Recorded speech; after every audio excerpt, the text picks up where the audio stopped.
大家好，那我们今天就要来开箱这一款徕卡 Lux Grip。那这个我真的等非常久，那台湾是最近几天才到货。那大家有可能在国外有看过一些开箱，但台湾这个我们应该算是首批先拿到的。这个开箱的过程其实我们有拍下来，那大家就记得，如果你买的话啊，你外箱那个有 QR code， 那你在买来的时候就快点先注册，因为那个 QR code 会绑着你这个产品的序号，那它就可以拿到你这个徕卡 Lux 的这个 App 的 Pro 的版本1年的这个序号。你看它的外观其实非常的简单哦，它就这边有一个手把，那这边的圈圈的地方你就看到它对的是 iPhone 的这个 MagSafe 的这个磁条，所以你在使用 iPhone 的时候搭配起来，你就直接吸上去。在底部的话，你可以看到这边有一个螺纹，做一些定点的拍摄的话，你可以直接这样拍。然后它底部也有这个 USB Type C 的这个充电孔，所以这个手把本身也是要充电的哦。充饱电使用的时间，如果随时在拍摄的话，大约1000张照片，然后约大概2个小时左右的使用时间。那整个上面的话，前端就可以看到说它这边有一个徕卡的 logo 在这边。那上面的话就可以看到说这边有一个滚轮，那这个滚轮是在里面做操作的时候，可以依照你现在切换不同的模式可以去做调整。那这个滚轮本身它也是一个按钮，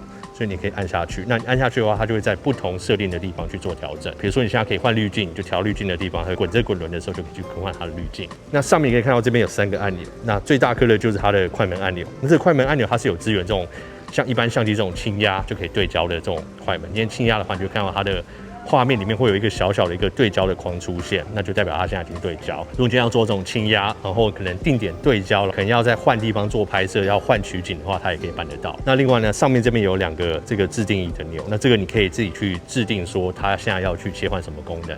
那它也是整个操作起来非常的徕卡。如果你今天要切换任何自定义功能的话，你就直接长按着这个自定义钮，然后它就会进入这个选单切换的功能。所以整体的话，我觉得它的这个使用的逻辑非常的简单，然后再搭配这个徕卡 Lux 的 App 的话，那你基本上你一连线起来就会知道怎么去操作。那另外一点要提醒大家，因为它是用蓝牙去做连线的，所以你第一次连线的时候，不要在手机的蓝牙设定里面去做连线，你要先到它这个徕卡的 App 里面，然后在里面去做连线之后，然后它才可以真的去使用它去操作。因为如果你一开始要在手机的设定的蓝牙去做连线的话，你进到 App 里面，我们这边的尝试是会没有办法去对到，所以你一开始就是进到它的这个徕卡的 App 里面，直接去选这个选单，去选这个连接手把的方式去做连线。OK， 那我们今天会做一些其他的外拍，然后我们也会请 model 去做一些拍摄，然后就是实际跟大家分享说，到底这个手感啊使用起来，还有这些按钮，然后搭配徕卡的 App， 整个使用体验怎么样，然后整个拍摄出来的照片怎么样，可以直接让大家看一下。OK， 那我们现在等 model 来，我们就直接开始在附近去做一些拍摄了。Tired of hearing the same song. Then you came along bringing something new. Showed the kind of vibe that I never knew. I want you here by my side.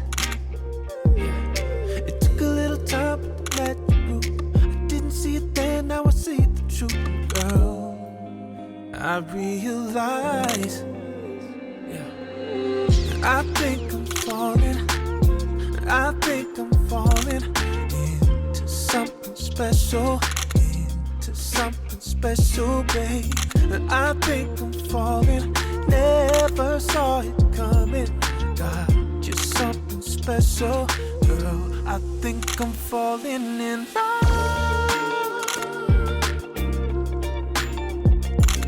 Yeah, I think I'm falling in love.Girl,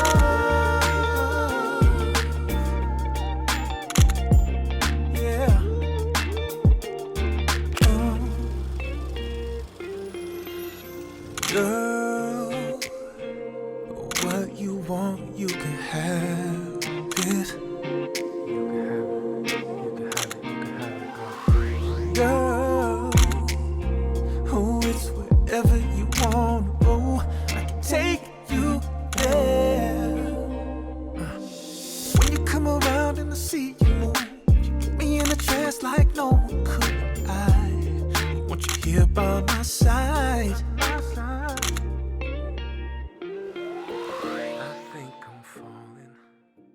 像我们昨天出去，我们没有带包包，所以我们就是直接拍完就放口袋。那毕竟它的突出程度还是算蛮多的，我个人觉得我还是会带一个小包包出来。我今天用这个是 Wooden Crab 的 Container， 那我这个是2.5公升的，这2.5公升的大概就是这样的大小。那后面有一个拉链，可以让你再放一些其他的东西，像 iPhone 连着这个手把，它基本上都是还是可以直接收进去。你也可以买另外的相机隔层哦，就可以再做更多的分隔。那它设计整个理念比较像是一个水桶包，想要把它做一个比较保险的收纳的时候，你就可以把它拉起来。那前面这边的话，这个也是一个加购的配件，可以随时拆换，像是这种模组化的这种袋，不同的这种收纳包配件可以让你去买。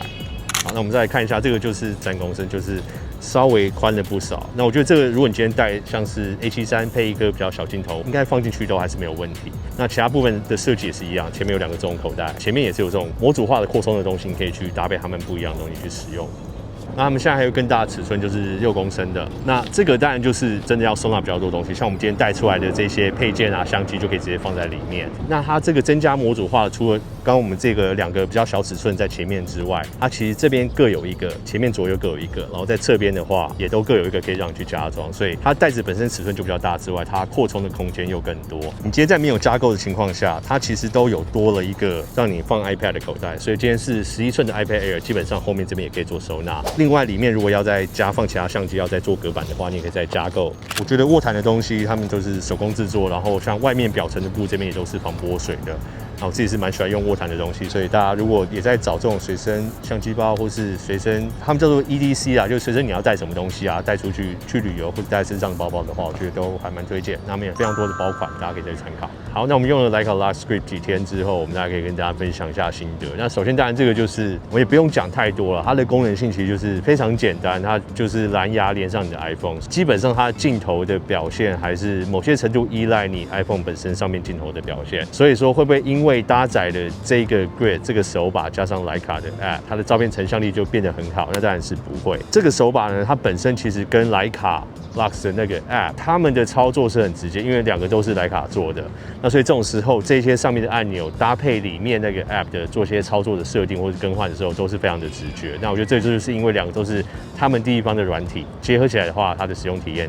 会是这样还不错。那至于有人可能会问说，那这种情况下，如果都是搭配这个 App 来使用的话，是不是一定要买这个手把？那当然理论上是不用，对啊，你单纯如果都是直接要用这个 App 看它拍摄出来的结果的话，那你当然你直接去下载那个 App。那如果你要付费，直接成为付费会员的话，自然你里面所有的滤镜啊、这些镜头、这些散景的、这些虚化的这些表现你都可以使用，你没有一定要买这个手把。但这个手把会给你，就是说你今天买来之后，它就直接给你这个1年 App Pro 的版本，所以你就可以直接玩这些所有的滤镜，1年的免费。你也可以把它算在这个9600块里面其中一个部分。那另外换给你就是这个手把它带给你的操纵感。那毕竟它上面也是有4颗按钮，然后这个滚轮本身它又多一个滚轮，所以它在操作上面，我自己觉得在街拍的时候会多少改变你出来拍照的逻辑，跟你看角度的这种方式。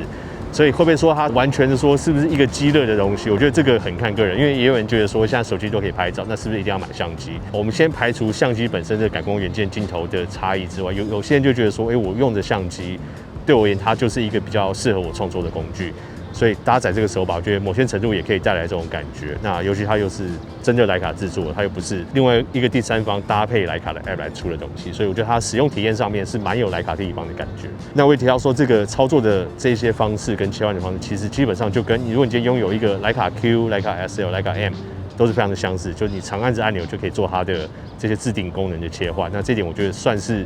承袭徕卡一贯的这种使用者体验，都有把它传承到这个手把上面。再来我们就实际来讲一些优点缺点。然后我们刚刚提到一些优点，就是它操作手感，它跟第一方的这些使用起来的感觉。有时候它的手把其实跟 App 是可以分开。那我们现在就来讲 App 的部分。我们昨天其实在外面拍摄的时候，天气偏热，昨天34度。那它 iPhone 萤幕很快就降亮度，所以我们有时候有点算是盲拍，因为这不是 App 的问题。其实我也不知道，也有可能是一点 App 的问题，它 App 也会稍微变得迟缓一点。那我们也知道，现在这个天气热，然后 iPhone 散热本身的这个状况也不是算太好，所以这种时候我们很难去讲到底是谁的问题。但是至少它手机开始发热之后，你萤幕就非常难看到，所以有些状况我们其实算是有点盲拍的模式在拍。我自己觉得啦，我们今天有拍好的情况下。其实我觉得它的肤色的演算，我觉得非常漂亮。今天如果单纯是对比是用 iPhone 第一方的手机拍出来的话，我们知道 iPhone 的肤色的显色一直这个调角不是大家非常喜欢的，但我们用这个 App， 我们基本上里面试了非常多的滤镜。那在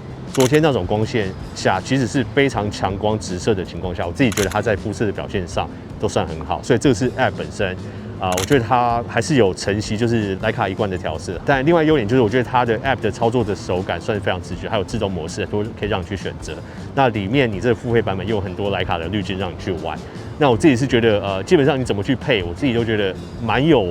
不一样的情境跟模式，应该每个人都可以找到他喜欢的滤镜的调色。那我们来讲缺点缺点就是我觉得比较不太在这个手把上面，比较在这个 App 的本身上面，因为它用这些镜头去做这些虚化的演算的时候，比如说它是用镜头标志是 Summilux， 那它就是一个 1.4 大光圈的镜头，或者它50的是用那个 Nautilus， 那它就会去演算出这些旧镜头或是大光圈镜头它的散景的表现。那当它今天演算对的时候，看到它背后的散景那种旋转的感觉，就真的跟老镜头这些古董镜头非常的相似。那有的时候演算会失误，对不对？那这个当然也不止这个 App， 有时候它算就会是任何的 App 地方也有可能。那失误的时候，我们就发现它在